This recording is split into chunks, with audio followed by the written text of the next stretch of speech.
ઘણી એવી બહેનો જે આજે 45-50 વર્ષની વાત તમને હું કરું છું તો સૌથી પહેલાં એ લોકો તમને ખ્યાલ હોય તો ઘરના બરણીમાં પૈસા રાખતા હતા, ચાના ડબ્બામાં રાખતા હતા, ઘણી જગ્યાએ નાની નાની જગ્યાએ રાખતા હતા એમરજન્સી ફંડ માટે.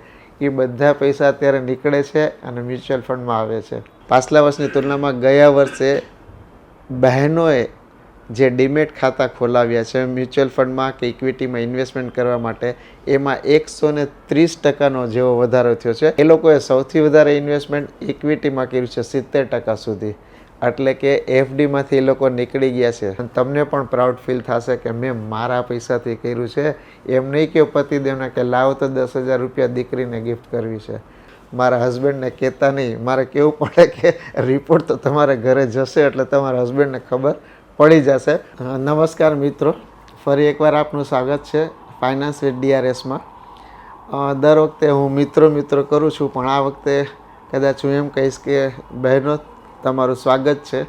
અને આ વખતે તો ખાસ આ એપિસોડ મને કરવાનું મન એટલા માટે થયું કે હમણાં એક સારા એવા ઇન્સિડન્ટ, એક ન્યૂઝ મને મળ્યા અને એક સારો એવો એક રિપોર્ટ હાથમાં આવ્યો કે જે મને મહિલા પ્રત્યે કે બહેનો પ્રત્યે મને એમ થયું કે ના, હવે મને ખૂબ આનંદ થયો કરીને આ સાંભળીને. વસ્તુ એવી છે કે હમણાં એક રિપોર્ટ આવ્યો છે કે ગયા વર્ષની તુલનામાં પાછલા વર્ષની તુલનામાં ગયા વર્ષે બહેનોએ જે ડીમેટ ખાતા ખોલાવ્યા છે મ્યુચ્યુઅલ ફંડમાં કે ઇક્વિટીમાં ઇન્વેસ્ટમેન્ટ કરવા માટે, એમાં 130% જેવો વધારો થયો છે. ટુ બી પ્રિસાઇઝ 129% એવો ડેટા આવ્યો છે, પણ હું રફલી 130% કહું છું કે 130%નો ડીમેટ એકાઉન્ટમાં વધારો થયો છે, એ પણ મહિલાઓનો. અને સૌથી મોટી વસ્તુ તમને કહું કે એ મહિલાઓ કે જે 26 વર્ષથી લઈને 45 વર્ષ સુધીના છે. એટલે કે જેને સ્માર્ટફોન ચલાવતા પણ આવડે છે, જે સ્માર્ટફોન વિશે જાણે છે, અને 24-25 વર્ષની મહિલાઓ કે જેના હાથમાં કન્ટિન્યુ સ્માર્ટફોન હોય પણ છે. અને એનું કારણ શું? તો કે એ લોકોને મ્યુચ્યુઅલ ફંડ, શેરબજાર વિશે એ લોકોને એક અવેરનેસ આવી ગઈ છે. તો એ લોકોએ હવે ઇન્વેસ્ટમેન્ટ કરવાનું ચાલુ કરી દીધું છે. સૌથી મોટી વસ્તુ હજી પણ તમે જાણવા જેવું છે કે એ લોકોએ સૌથી વધારે ઇન્વેસ્ટમેન્ટ ઇક્વિટીમાં કર્યું છે 70% સુધી.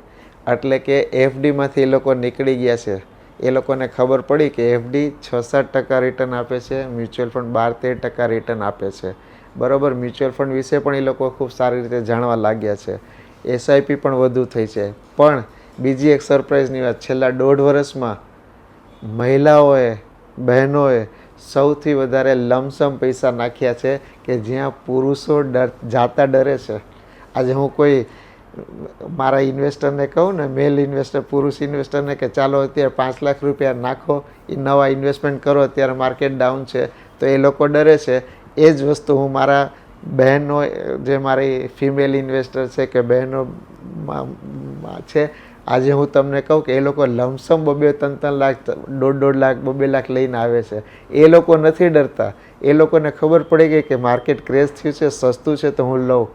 સી ધ થિંગ, પુરુષો આટલા વર્ષથી છે પણ હજી સુધી એ લોકોએ આ માઇન્ડસેટ નથી ગ્રહણ કર્યું. સ્ત્રીઓએ આ માઇન્ડસેટ આવીને તાત્કાલિક એને ગ્રહણ કરી લીધું કે ના, મ્યુચ્યુઅલ ફંડ અને શેર માર્કેટ પડી છે તો આપણને યુનિટ, બધી વસ્તુ સસ્તી મળશે. એટલે એ લોકોએ લમસમ ઇન્વેસ્ટમેન્ટ કરી દીધું છે. તમને એક બહુ સાચી વાત તમને કહું, હમણાં જ મારી પાસે એક કેસ આવ્યો છે જે બહુ જ સાચો છે.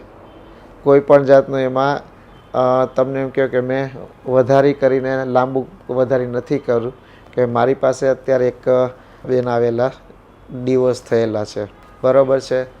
એ ડિવોર્સ થયેલા પૈસા જનરલી શું કરે માણસો? તાત્કાલિક એફડીમાં નાખે. કેમ કે એને ફિક્સ આરામ જોઈએ છે, કાંઈ ટેન્શન નથી જોતું, રાઈટ?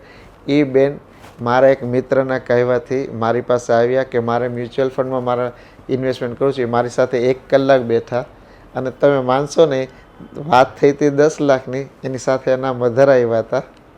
એ એમ કે મારી દીકરીને બધું સારું થતું હોય તો મારે પણ હું 3-4 લાખ એના નામના બીજા રોકી દઉં, એટલે તમે મને એનું 15 લાખનું પ્લાનિંગ કરીને આપો. સાહેબ, તમે વિચાર કરો, આજે હું કોઈ ઇન્વેસ્ટરને એમ કહું છું 5 લાખ નાખો તો ડરે છે કે હજી કંઈક થશે.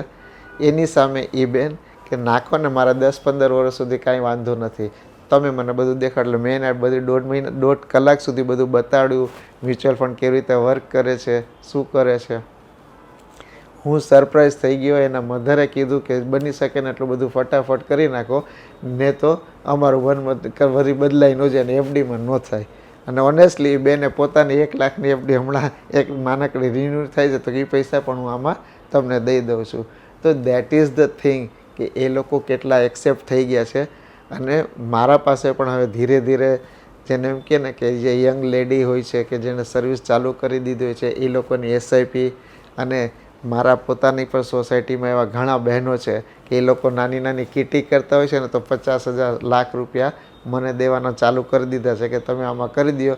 મારા હસબન્ડને કહેતા નહીં. મારે કહેવું પડે કે રિપોર્ટ તો તમારે ઘરે જશે એટલે તમારા હસબન્ડને ખબર પડી જશે, પણ તમને તમારા ઓટીપી વિના કોઈ પૈસા નીકાળી શકશે નહીં. એટલે આ જસ્ટ એક હસવાવાળી વાત છે, પણ કહેવાનો મતલબ એ લોકો પણ હવે આ તરફ વધ્યા છે. તો હું ખૂબ જ રાજી થયો છું બહેનો કે તમે પણ આ કામ ઇન્વેસ્ટમેન્ટ કરવાનું શરૂ કરી દીધું છે. અને ઘણીવાર હવે એક બીજી તમને એક વસ્તુ કહું કે ઘણી એવી બહેનો જે આજે 45-50 વર્ષની વાત તમને હું કરું છું, તો સૌથી પહેલાં એ લોકો તમને ખ્યાલ હોય તો ઘરના બરણીમાં પૈસા રાખતા હતા, ચાના ડબ્બામાં રાખતા હતા, ઘણી જગ્યા નાની નાની જગ્યા રાખતા હતા એમરજન્સી ફંડ માટે. એ બધા પૈસા અત્યારે નીકળે છે અને મ્યુચ્યુઅલ ફંડમાં આવે છે, રાઈટ. તો તમે પણ હવે જેણે નથી કર્યું એ બધી બહેનોને, માતાઓને અને બધી દીકરીઓને કહું છું કે તમે હવે પૈસા જો કમાવાનું ચાલુ કર્યું હોય, તમારી પાસે અર્નિંગ હોય, તો મ્યુચ્યુઅલ ફંડ બેસ્ટ છે. એકદમ ફ્રેન્ડલી છે, એકદમ ટ્રાન્સપેરન્ટ છે અને સારામાં સારું રિટર્ન પણ આપે એમ છે. જ્યારે લિક્વિડિટી પણ વધુ છે, સાતત્ય પણ છે. અને આજે તમે મ્યુચ્યુઅલ ફંડનું નામ લેશો અને કોઈને પણ કહેશો કે મેં મ્યુચ્યુઅલ ફંડમાં ઇન્વેસ્ટમેન્ટ કરેલું હશે, તો કોઈ પણ એવો વ્યક્તિ તમને નહીં કહે કે તમે ક્યાં ફસાઈ ગયા, તમે કંઈ ખોટી જગ્યા નાખ્યા. કેમ કે મ્યુચ્યુઅલ ફંડ જ એક એવી વસ્તુ છે કે જ્યાં તમને કમ્પ્લીટ ટ્રાન્સપેરન્સી છે. દુનિયા આખી એને જાણે છે. મોટી મોટી સેલિબ્રિટીઝ એમાં છે, મોટા ઇન્વેસ્ટર છે, મોટા નેતાઓ છે, બધાના પૈસા મ્યુચ્યુઅલ ફંડમાં લાગેલા છે. અને મ્યુચ્યુઅલ ફંડ જ એક એવી વસ્તુ છે કે તમે ક્યાંય પણ કહેશો, ગૂગલ કરશો ને, તમને એની બધી ડિટેલ્સ મળશે. બાકી કોઈ વસ્તુની તમને ક્યારેય બધી ડિટેલ્સ મળશે નહીં. તો પૈસા વધારવા છે, પોતાના પગ ઉપર ઊભું રહેવું છે, ઘરમાં ઘડીએ ઘડીએ બધાને દર વર્ષે 2 વર્ષે સરપ્રાઈઝ દેવું છે, 2-4 વર્ષે બહાર ફરવા જવું છે, દીકરા દીકરીને ગિફ્ટ કરવી છે, પણ પોતાના પૈસાથી ગો ફોર મ્યુચ્યુઅલ ફંડ. તમને તમારી બધી વસ્તુ કમ્પ્લીટ કરશે અને તમને પણ પ્રાઉડ ફીલ થશે કે મેં મારા પૈસાથી કર્યું છે. એમ નહીં કે પતિદેવને કે લાવો તો 10,000 રૂપિયા દીકરીને ગિફ્ટ કરવી છે. તો જો આવો લાવો લેવો હોય, કોન્ફિડન્ટ બનવું હોય, આત્મનિર્ભર બનવું હોય, તો ડેફિનેટલી મ્યુચ્યુઅલ ફંડમાં આવો, ઇન્વેસ્ટમેન્ટ કરો, એસઆઈપી કરો, right. You are on right way. તો જેણે પણ આ મ્યુચ્યુઅલ ફંડ ચાલુ કરી દીધું છે એ લોકોને ખૂબ ખૂબ આભાર. અને હું ખૂબ રાજી થયો છું. ભલે મારે રાજી થવાનું કારણ એટલું જ છે કે મ્યુચ્યુઅલ ફંડમાં નવા ઇન્વેસ્ટર આવ્યા અને અવેરનેસ વધી. ડેફિનેટલી એમાંથી કોક તો હશે કે કોક મારી પાસે પણ બહેનો આવશે કરીને. તો આ બહેનોને પણ બધાને વિનંતી છે કે જો આ સારું લાગ્યું હોય તો ડેફિનેટલી મારો કોન્ટેક્ટ કરજો. તમારા આસપાસ જો કોઈ મ્યુચ્યુઅલ ફંડ એડવાઇઝર હોય તો એનો કોન્ટેક્ટ કરજો. પણ I am happy. Just go for mutual fund. અને મ્યુચ્યુઅલ ફંડ ઇન્ડસ્ટ્રીને વધારે સ્ટ્રોંગ બનાવો. રિટર્ન તમને જ મળવાનું છે, કોઈ મ્યુચ્યુઅલ ફંડ એડવાઇઝરને નથી મળવાનું. તો આત્મનિર્ભર બનવા માટે, ફાઇનાન્શિયલી ફ્રી થવા માટે અને પ્રાઉડ ફીલ થવા માટે મ્યુચ્યુઅલ ફંડમાં જરૂર ઇન્વેસ્ટમેન્ટ કરજો. તમને ક્યારે પણ પસ્તાવાનો વારો આવશે નહીં. ફાઇન.